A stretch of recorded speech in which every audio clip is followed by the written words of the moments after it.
Hey folks, Zach Osterman here, Insider Indianapolis Star with your weekly Monday check-in following Curt Cignetti's Monday news conference. The headline of it, probably some of the first words out of his mouth, he said it felt like Groundhog Day, going back and looking at the Old Dominion tape and comparing it to some of Indiana's frustrations after the Florida International opener last year. That a lot of the underlying numbers look good, that they moved the ball well. In the round they were good defensively, a lot of turnovers, a lot of pressures. But just those individual moments, whether it was failed red zone opportunities, dropped touchdown passes, one or two missed throws from Fernando Mendoza, and then, of course, the two big busts defensively on the Colton Joseph touchdown runs. He just sort of said, Cignetti went so far as to point out all the fans that left at halftime and didn't come back when he said it felt a lot like Florida International.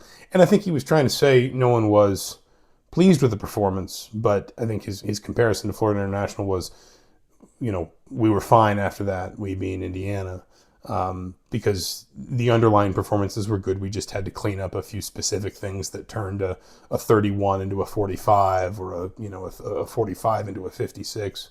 And I think he feels a little bit like that with the Old Dominion game. I think he said there could have been as many as 55 points total that Indiana could have scored in that game, and that they left basically maybe just as many points on the field, just about, as they walked off with. And so I think he said no one's satisfied. He said it's even good, frankly, that fans expect them to win at a greater level now, that they're not just happy with the win. But he also said, a lot that needs fixed can be fixed. And so he wasn't overly negative either. One news bit, Bryson Bonds suffered a season-ending knee injury, I think, late in the first half. Saturday, he's out for the season. Bonds was much more of a special teams player than he was a defensive player. But number one, he was a really good special teams player. He played a lot. I think Mike Niziolek had the stat that he played the most special teams snaps of any Hoosier last season. That's not a small thing. And the other thing is Indiana is short at safety because Byron Baldwin is still day-to-day.